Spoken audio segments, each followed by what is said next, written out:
Do you carry an American passport and think the world always welcomes you with open arms? Not anymore. In 2025, many countries that once warmly welcomed Americans are now tightening visa rules, increasing control, and quietly drawing new boundaries. Not out of hatred, but because the world order is shifting. Brazil, a mirror, reflecting quiet arrogance. For years, Americans treated Brazil as if it were their backyard. No visas, no barriers, no hesitation. They breezed through immigration counters with relaxed smiles, strolled along golden beaches and vibrant city streets as if the place was meant to welcome them by default. But 2025 shattered that illusion coldly. As of April 10th, Brazil officially reinstated visa requirements for American citizens. No more privileges, no more special treatment, just the same regulations applied to everyone else. And behind what seems like an administrative move lies a deeply political message. We will no longer turn a blind eye to asymmetry. Beneath the surface of this new policy is a wave of public sentiment that has simmered for years within Brazilian society. A country once labeled as third world is now standing up to redefine global fairness. They look at the U.S. visa policy toward Brazilian citizens, flooded with bureaucracy, high fees, and long wait times, and ask, why should we be more lenient with them? What was once seen as a double standard is now called by its true name, a power imbalance in international relations. Brazil's change isn't merely a procedural shift. It reflects a growing national consciousness, a moment where developing countries begin reclaiming their voice in the global geopolitical game. In a world increasingly defined by multipolar dynamics, Brazil's move to demand equality is a sign of awakening. The preferential treatment once extended to Americans is now seen as a burden. Not everyone who is wealthy or from a superpower deserves easier access. For Americans, the impact isn't minor. Tour agencies had to adjust their packages. Travelers arrived at airports in carefree moods only to be stopped for missing paperwork. Many canceled their trips altogether after realizing the visa process involved. These incidents are not just inconveniences. They are alarm bells that the world has turned. The American passport, once a symbol of soft power, must now wait in line, submit to review, and learn to play by someone else's rules. Some may call it payback, but to many Brazilians, it is a moment of national dignity, a message not delivered through speeches, but through specific regulations. We see you, and we want you to see yourselves in the way we now respond. Brazil is not rejecting Americans, but it's no longer rolling out the red carpet either. The world is rewriting the rules of diplomacy, and this time, America isn't holding the pen. Spain. When the American dream of Europe is no longer so gentle, if Brazil is the first reminder of a world shifting its balance, then Spain is the once wide-open door slowly closing, quietly but surely. For thousands of Americans, Spain was once the ideal retirement spot, a place with year-round sunshine, cheap wine, a relaxed pace of life, and most importantly, easy residency. But in 2025, that picture is falling apart piece by piece. There's no ban, no anti-American slogans, just new regulations, stricter standards, and a spirit that is no longer as generous as it once was. The non-lucrative visa program, which allowed Americans to live in Spain without working, has now become a tough equation. The required savings amount suddenly soared to 60,000 euros, nearly double that of the previous year, which means if you're not truly wealthy, you're no longer considered fit to stay here. Behind that number is an undercurrent from beautiful cities like Valencia and Barcelona, where rent prices are skyrocketing, locals are being pushed out of their old neighborhoods, and the soft invasion of foreigners is becoming a hot topic. Phrases like extranjeros ricos, rich foreigners, are no longer just descriptive. They now carry an unspoken tone of accusation. And Americans, with their higher spending power, are becoming the unintended focal point of that growing discontent. Spain isn't rejecting Americans outright, but the increase in financial requirements, the delays in processing, and the rising visa rejection rates are a civil way of saying no. This is a selection process driven by data and social sentiment, where who gets to stay is not just based on law, but also on the unspoken approval of the local community. For many Americans, this is a shock. They once believed that Europe was always an open-armed land, that holding a U.S. passport meant easy mobility, legal safety, and an implied respect. But 2025 proves nothing is guaranteed anymore. What used to be privilege now appears burdensome in the eyes of others, not an entitlement to be claimed, but a benefit to be earned. An American real estate investor once said, "I loved Spain for the feeling of freedom and being accepted here." But now he's hiring lawyers, submitting extra documents, and waiting with no idea how long it will take. That is the new reality. That sense of freedom now comes at the cost of suspicion, and acceptance must be renegotiated, with money, with patience, and sometimes with humility. Spain hasn't shut its door, but the creaking hinge is a quiet reminder. You no longer walk in like a familiar guest. You're knocking as a stranger, and the question, "Can I stay?" is no longer a formality, but a test of the times. South Korea, when the door is no longer open, before you even step in. If Spain is a gentle message that you are no longer as welcome as before, then South Korea is the stop sign posted right at the gate, even before you board the plane. There are no protests, no public declarations aimed at Americans, just a cold digital notification. Your K-ETA has been denied. Since the expansion of the K-ETA system, Korea Electronic Travel Authorization, in 2025, every U.S. citizen wishing to enter South Korea must first obtain prior approval, not for a long-term visa, but simply to be allowed to set foot in the airport. And the troubling part is, the number of rejections is increasing in baffling ways, not because of criminal records, not due to security threats, but sometimes simply because of a slightly blurry passport photo, a mismatched hotel booking, or worse, with no clear reason at all. From the South Korean government's perspective, K-ETA is a way to improve the quality of travelers, a phrase that seems harmless but carries multiple layers of meaning. It reflects a desire to control cultural space, social order, and to reshape the relationship with foreigners, especially those who once believed holding an American passport was enough. This isn't a closed door, but a test right at the threshold, and not everyone passes. What confuses Americans isn't the rejection itself, but the way they are rejected. There is no explanation, no specific place to file a complaint. Many receive the denial email after they've already booked flights, arranged work schedules, even prepared a long itinerary. Some are turned away right at the check-in counter, forced to return home, carrying a mix of anger and humiliation. And they begin to realize the privilege they once had now lives only in memory. But from South Korea's perspective, this change is not an act against Americans. It is self-defense. As a modern, rapidly developing country under immense social pressure, South Korea is being more cautious with the wave of international visitors, especially in a post-pandemic era where cultural boundaries are eroded faster than ever before. For them, filtering travelers is a way to protect identity, not to reject others. And so, the image of Americans, once seen as symbols of freedom, energy, and affluence, is now subject to scrutiny, examined closely like anyone else. A ticket to Seoul is no longer just bought with money.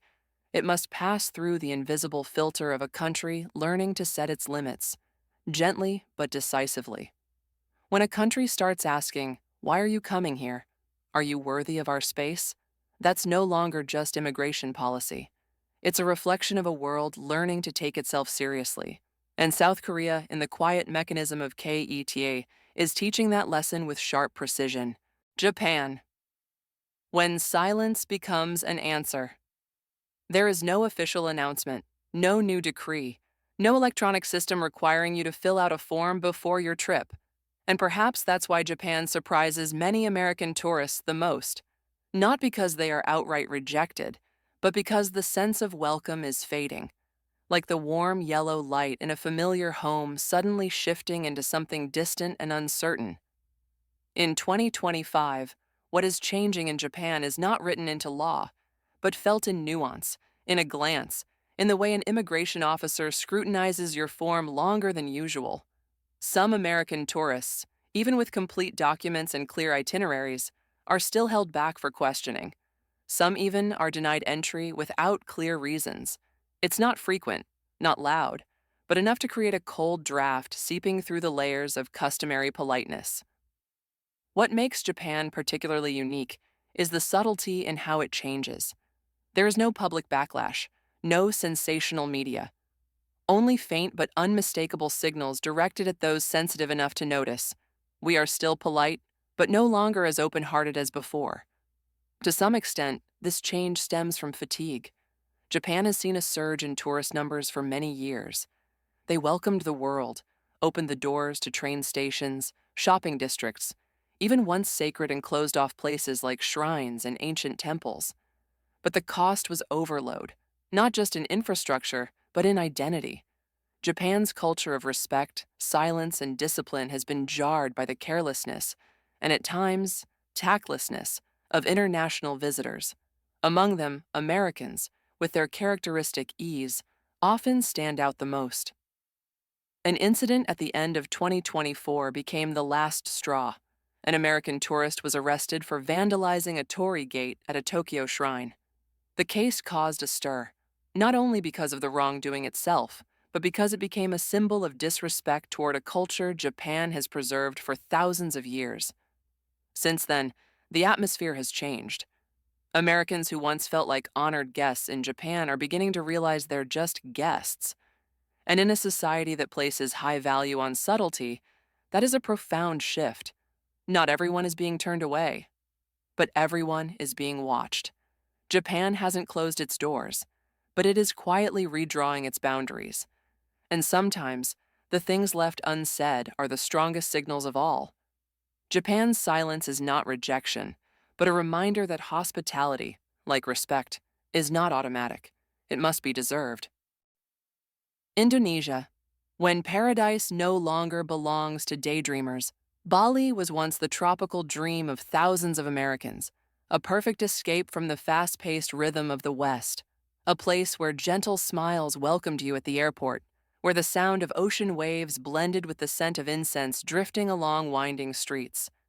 But in 2025, that dream is cracking, and not because nature has changed, but because people are no longer welcomed the way they once were. In the first 3 months of 2024, Indonesia deported over 200 American citizens, not for serious crimes, not for national security reasons, but simply because they overstayed, sometimes by just a few weeks, or were caught working remotely without the proper visa.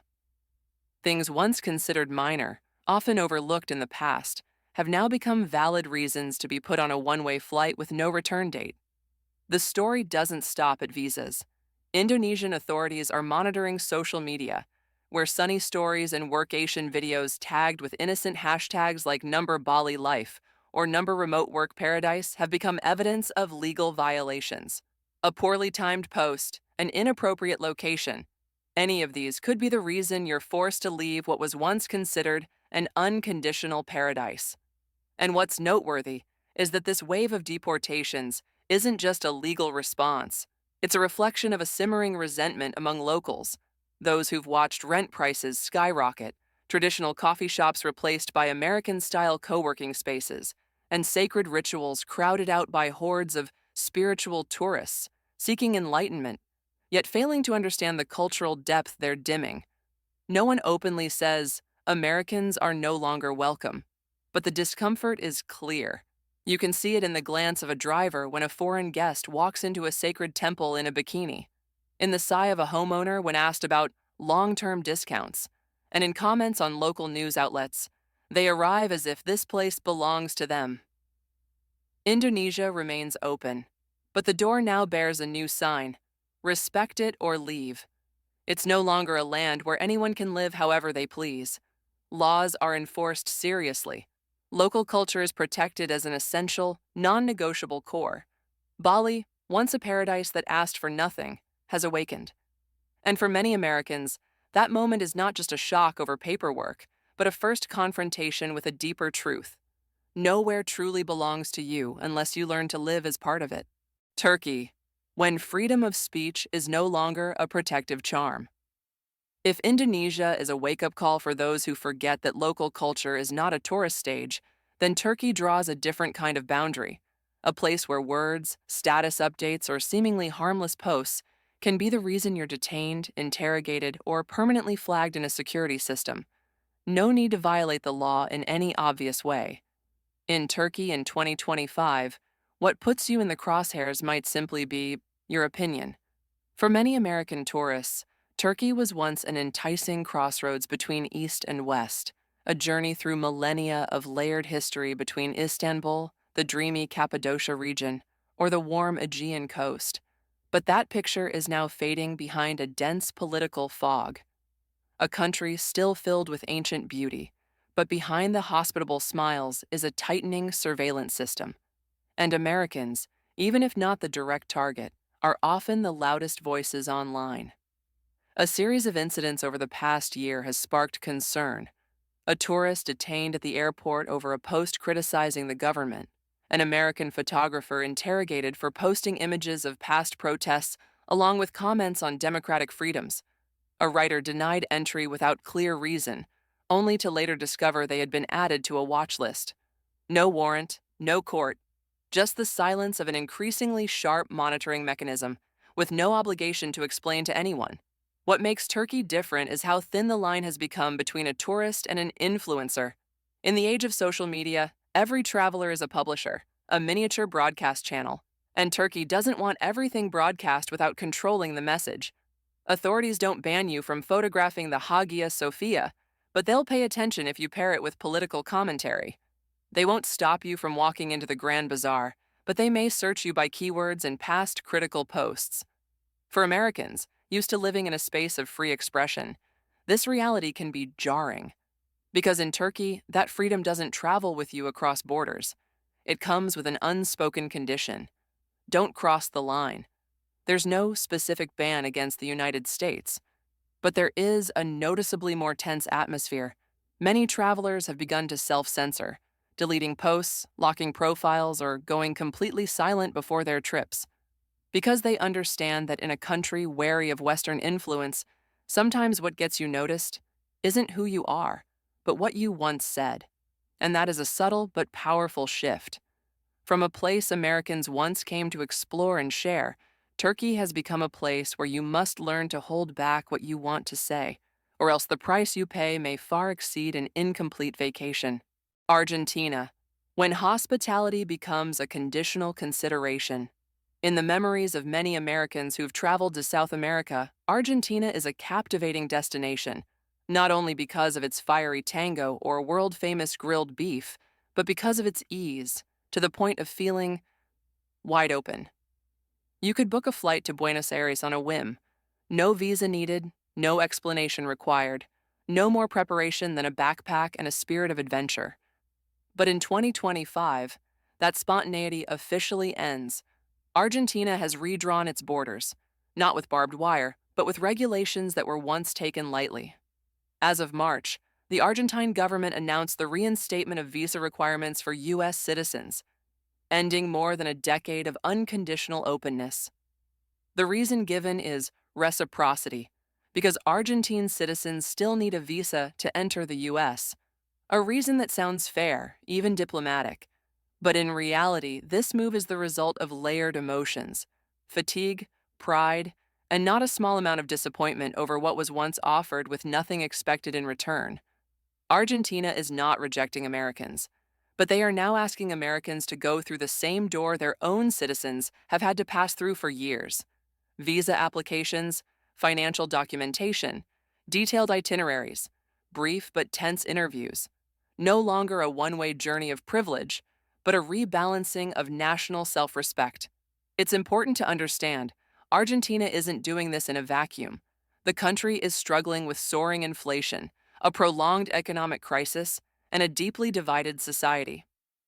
In this context, the flood of foreign visitors, especially those spending US dollars that stretch far beyond the value of the peso, has unintentionally become a contributing factor to growing imbalances. Housing prices have spiked in tourist districts. Local bars and eateries are replaced by upscale services catering to moneyed outsiders. And a portion of the population, still friendly at heart, has begun to ask, who really benefits from this unconditional welcome? Americans who once entered Argentina as honored guests now must line up like everyone else, not because they've done something wrong, but because the silent era of privilege has ended. Privileges are no longer assumed, they must be earned. For many American travelers, this change may be the first shock from a country once seen as the easygoing friend of the South. But for Argentina, this isn't distance. It's an invitation to reflect. That hospitality, like friendship, cannot come from only one side. And if you truly love this country, perhaps it's time to learn how to enter, not through familiarity, but through respect,